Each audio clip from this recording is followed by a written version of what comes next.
राधे राधे, जय श्री कृष्णा। दर्शकों, आज इस वीडियो में बात करेंगे मीन राशि वालों की। आज 18 मई को राहु का राशि परिवर्तन हो रहा है। शाम को 7:30 बजे के आसपास राहु आ जाएंगे कुंभ राशि में, यानी आपकी राशि से निकलकर राहु कुंभ राशि में जाने वाले हैं और यहाँ पर वो रहेंगे 1.5 सालों के लिए। यानी 1.5 सालों के लिए राहु का गोचर होगा कुंभ राशि में। आपको राहु क्या रिजल्ट देंगे, कहाँ पर बड़े लाभ होंगे, कहाँ पर सावधानी रखनी है, संपूर्ण चर्चा करेंगे। तो आपकी अगर मीन राशि है तो ये वीडियो पूरा जरूर देखिए। देखिए दर्शकों, इस बात को समझना होगा कि राहु जब आपकी राशि पे रहे हैं पिछले 1.5 सालों से, तो राहु ने कई कष्ट तो आपको दिए होंगे। कहीं ना कहीं देखिए, व्यापार में नुकसान होना, पर्सनल लाइफ में, आपकी मैरिड लाइफ में नुकसान होना आपने फेस किया होगा। अब देखिए, कुंभ राशि में राहु का जाना, यहाँ पर भी ये समय इतना बहुत ज्यादा तो लाभकारी आपके लिए नहीं रहेगा। कुछ सावधानियां तो अभी भी रखनी जरूरी है, क्योंकि 7.5 का प्रभाव है आपके ऊपर। और यहाँ पर एक चीज आपके पक्ष में ये है कि गुरुदेव बृहस्पति आपके लिए बहुत पॉजिटिव हैं। वो आपकी रक्षा करेंगे इस समय में और राहु की पीड़ा को शांत करेंगे। अब देखिए, 12th हाउस हमारे कुंडली में देखें तो खर्चों का होता है, व्यय का होता है, हमारे संघर्षों को दिखाता है, मोक्ष प्राप्ति की ओर भी संकेत करता है। तो यहाँ पर राहु का आना कुंभ राशि में, मूल त्रिकोण राशि शनिदेव की है और यहाँ पर वायु तत्वीय राशि है। तो यहाँ पर राहु आपको क्या रिजल्ट देंगे? सबसे बड़ी बात तो एक ऐसा समय है जहाँ पर आपको लोगों से थोड़ा सा दूर रहना पसंद होगा, मतलब एकांत में रहना पसंद करेंगे, अकेलेपन का समय रहेगा। खुद से सवाल पूछेंगे आपके लक्ष्यों के प्रति, साथ ही आपके करियर के पॉइंट ऑफ व्यू से, या फिर आपके जो भी रिश्ते हैं उनसे जुड़े हुए प्रश्न आपके दिमाग में बहुत घूमेंगे। आप खुद से सवाल पूछेंगे, एकांत में रहना पसंद होगा आपको। तो ये ठीक है, ये समय खुद से सवाल पूछना भी चाहिए इंसान को कि जो भी वो कर रहा है वो सही है क्या। साथ में देखिए, 12th हाउस राहु का प्रभाव यहाँ पर होना कई बार बेचैनी देता है, मन में थोड़ी सी शंका देता है लाइफ को लेकर। साथ ही नेगेटिव थॉट भी हावी हो जाते हैं, मानसिक स्थिति थोड़ी सी डामाडोल रहती है। ऐसे में राहु जब 12th में आते हैं तो नींद की भी परेशानी हो सकती है, रात को सोने में आपको प्रॉब्लम हो सकती है।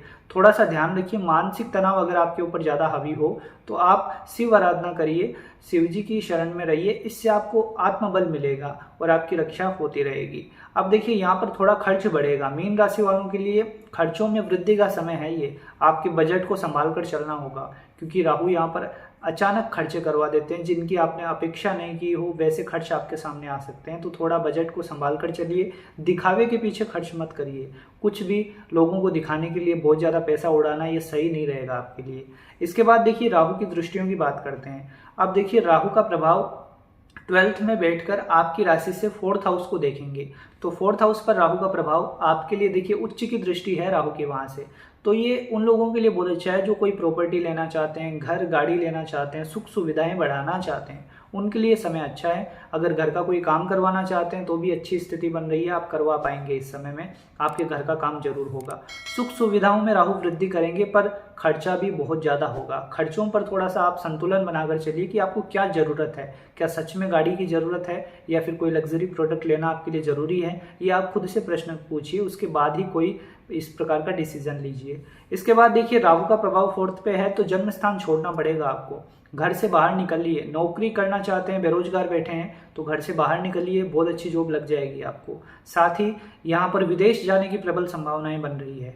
बाहर जा सकते हैं आप। अगर पहले से विदेश में रहते हैं तो विदेश सेटलमेंट के लिए बहुत अच्छा समय आ चुका है। इसके साथ ही फॉरेन से जुड़ा हुआ कोई भी काम करना चाहते हैं आप तो बहुत अच्छा समय है ये, अच्छे धन लाभ होंगे आपको। इंपोर्ट एक्सपोर्ट का काम करते हैं तो अच्छी स्थिति बन रही है। टेक्नोलॉजी का, डिजिटल मार्केटिंग का, किसी भी तरह से ऑनलाइन वर्क करते हैं तो अच्छी स्थिति है। मीडिया, सोशल मीडिया इन्फ्लुएंसर हैं तो भी अच्छी स्थिति है, आपकी ग्रोथ होगी। इसके बाद देखिए, 4th पर राहु का प्रभाव है तो माँ की सेहत का ध्यान रखना होगा। आपकी माताजी की सेहत बिगड़े नहीं, उनके स्वास्थ्य का ध्यान रखिए। यहाँ पर देखिए, घर छोड़ने की प्रबल संभावना ये भी है कि आप कोई ना कोई घर चेंज कर सकते हैं, दूसरे घर में शिफ्ट हो सकते हैं, या दूसरी जगह आपका ट्रांसफर वगैरह हो सकता है। ऐसी स्थिति आपके साथ बनेगी। करियर में ट्रांसफर होने की संभावनाएं बहुत प्रबल रूप से बन रही है। इसके बाद यहाँ पर अगर आप नौकरी पेशा हैं तो आपके करियर में थोड़ी उथल पुथल होगी। राहु के कारण आपके जो कलीग्स हैं वो आपके पीछे पॉलिटिक्स करेंगे, आपकी राजनीति का शिकार आप हो सकते हैं। तो थोड़ा सा ध्यान रखिए। हालांकि आप टेंशन मत लीजिए, गुरु आपकी रक्षा करेंगे। गुरु का प्रभाव सीधा आपके 10th हाउस पर है, इस कारण गुरु आपकी रक्षा करेंगे। बस आपको समझना होगा, बुद्धि लगानी होगी आपकी कि जो आपके साथ ऐसा कर रहे हैं क्यों कर रहे हैं, कारण क्या है। कारण की गहराई में जाइए, उसके बाद उनके साथ वैसा ही व्यवहार रखिए। इसके बाद देखिए, नौकरी में थोड़ा सा मेहनत संघर्ष का समय है, इसको आपको समझना होगा। हालांकि अपनी मेहनत कर लेते हैं, आप अपने लक्ष्यों के प्रति केंद्रित रहते हैं, ईमानदार रहते हैं अपने काम के पीछे, तो गुरु आपको आगे जरूर पहुंचाएंगे। मेहनत करके ही सही, पर आप आगे पहुंचेंगे। इसके बाद देखिए बिजनेस में थोड़ा सा समय ये लापरवाही बरतने का बिल्कुल नहीं है। यहाँ पर देखिए छठे भाव पर राहु का प्रभाव है, इस कारण कई बार व्यापार में नुकसान हो सकता है, धोखे हो सकते हैं, फ्रॉड हो सकता है आपके साथ। तो बिजनेस में लापरवाही मत रखिए। विश्वास जिस पे भी करते हैं सोच समझ के करिए। कर्जा बहुत ज्यादा लेना आपके लिए भारी पड़ सकता है। अगर कर्ज आप बेफजूल का कर्ज लेते हैं तो फिर चुका नहीं पाएंगे। किसी भी प्रकार के बिजनेस में इन्वेस्ट करते हैं तो बहुत सोच समझ के करिएगा, नहीं तो परेशानी आ सकती है आपको। साथ ही यहाँ पर बेईमानी करना, एक तरह से गलत काम करना, कानून विरोधी काम करना, ये आपको जेल की हवा दिला सकता है। ध्यान रखिए इस बात को, डराने का काम नहीं है, सतर्क कर रहा हूं मैं आपको।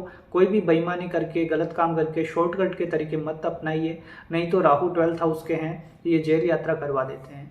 इसके बाद देखिए दर्शकों, राहु का प्रभाव छठे पर है, तो बेफिजूल के लड़ाई झगड़ों से दूर रहिए। किसी से बैर मत रखिए, अपने काम पर ध्यान दीजिए, अपने रिश्तों पे ध्यान दीजिए, दूसरों के विवादों में मत पड़िए। आपसे कोई लड़ाई झगड़ा करता भी है तो थोड़ा सा आप मन को शांत रख लीजिए। आप ज़्यादा किसी से मत करिए, उलझिए ही मत, नहीं तो ये समय आपके लिए भारी पड़ जाएगा। क्योंकि शनि का वैसे ही प्रभाव है आपकी राशि पर, राहु भी 12th में है, तो ये फिर विवादों में डाल देते हैं, कोर्ट कचहरी, इन सब लफड़ों में उलझ जाएंगे आप। तो ना तो ज़्यादा कर्ज लीजिए, ना बेफिजूल के कोई लड़ाई झगड़ों में पड़िए, नहीं तो परेशानी हो सकती है। इसके बाद देखिए राहु का प्रभाव आपके अष्टम भाव पर भी है।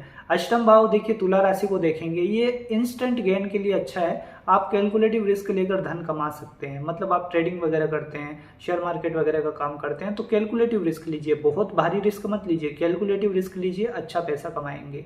इसके बाद अष्टम भाव पर राहु का प्रभाव है, 12th में राहु बैठे हैं, गुरु का प्रभाव भी है राहु पर, तो यहाँ पर आध्यात्मिक उन्नति का ये समय बहुत अच्छा है। इस समय में देखिए राहु के गोचर को आप इस तरह से समझ सकते हैं कि या तो आप फाइनेंशियली बहुत ग्रोथ करेंगे इस समय में, या फिर आप एकदम एकांकी हो जाएंगे, साधना सिद्धि में लग जाएंगे, भगवान से ही आपको इतना प्रेम हो जाएगा कि उन्हें प्राप्त करने की ओर आप आगे बढ़ेंगे। तो ऐसी स्थिति बनेगी आपके साथ। या तो देखिए आप करियर में बहुत ग्रोथ करेंगे, या फिर एकांकी जीवन आपको पसंद हो जाएगा। आपको लगेगा कि आपका दुख कोई समझता ही नहीं है, और वो होगा भी आपके साथ। आप अपना दुख लोगों को सुनाइए भी मत, क्योंकि आप सुनाएंगे सामने वाला दो ज़्यादा ही सुनाएगा। तो आजकल कोई किसी का दुख समझता नहीं है, दुख समझता है तो सिर्फ वो अपने ईश्वर हैं, हमारे कृष्ण हैं। तो भगवान के आगे ही कहिए, और किसी को कहने की जरूरत भी नहीं है, नहीं तो फिर परेशानी ही होगी आपको। तो दूसरों पर एक तरह से इमोशनली डिपेंड मत रहिए किसी पर भी, नहीं तो कोई आपकी फीलिंग्स के साथ खिलवाड़ जरूर करेगा इस समय में। प्रेम संबंधों में है तो भी ध्यान रखिए, वैवाहिक जीवन में है तो भी ध्यान रखिए। आप बहुत ज़्यादा किसी पर इतना मत निर्भर होइए कि फिर आपका दिल दुखे, इस बात को ध्यान में रखिए। अष्टम पर राहु का प्रभाव है, तो गलत काम तो करना ही नहीं है आपको। नशे की लत वगैरह लग सकती है, दूर रहिए इन कामों से। गाड़ी चलाते हैं तो ध्यान रखिएगा, फास्ट ड्राइव करना भी आपके लिए भारी पड़ सकता है। तो कुल मिलाकर देखा जाए तो देखिए आप सोच सकते हैं कि एकदम नेगेटिव ही है, तो ऐसा नहीं है, ये सावधानियां हैं। अगर आप सावधान रहेंगे तो ऐसा कुछ होगा ही नहीं आपके साथ में। और अगर आपकी कुंडली में राहु पॉजिटिव बैठे हैं, अच्छी राशियों में बैठे हुए हैं, तो फिर ये जो भी जितनी हमने बातें बताई है उतनी गलत आपके साथ नेगेटिव कुछ होगा ही नहीं, अच्छा समय निकल जाएगा। ठीक है, तो आप ज़्यादा चिंता मत करिएगा। इस समय को और भी अच्छा बनाने के लिए कुछ उपाय जरूर करने चाहिए आपको। जैसे कि शनिवार के दिन आप पीपल के वृक्ष पर सरसों के तेल का दीपक प्रज्वलित करिए, उसमें थोड़े से काले तिल मिक्स कर दीजिए, और 7 परिक्रमा पीपल के वृक्ष की जरूर करिए। वहां पर बैठकर अगर आपसे हो सके तो आप हनुमान चालीसा का पाठ भी कर सकते हैं, इससे आपको आत्मबल मिलेगा। शिव आराधना भी आपको करनी चाहिए, क्योंकि मानसिक स्थिति को बल देने के लिए और चिंताओं से मुक्ति के लिए शिव अभिषेक जरूर करना चाहिए, इससे शांति मिलती है। तो ये उपाय आपके जीवन को शुभता से भर देंगे, आप जरूर करिए। मैं उम्मीद करता हूं दर्शकों ये वीडियो आपको पसंद आया होगा। अगर आपके मन में कोई डाउट है, कोई प्रश्न पूछना चाहते हैं तो कमेंट बॉक्स में पूछ सकते हैं। पर्सनली मुझसे बात करना चाहते हैं तो जो नंबर चल रहे हैं उस पर संपर्क करिए आप, और अपना कॉल अपॉइंटमेंट बुक करवा सकते हैं। मिलते हैं आपसे अगले वीडियो में। जय श्री कृष्णा, जय श्री राधे।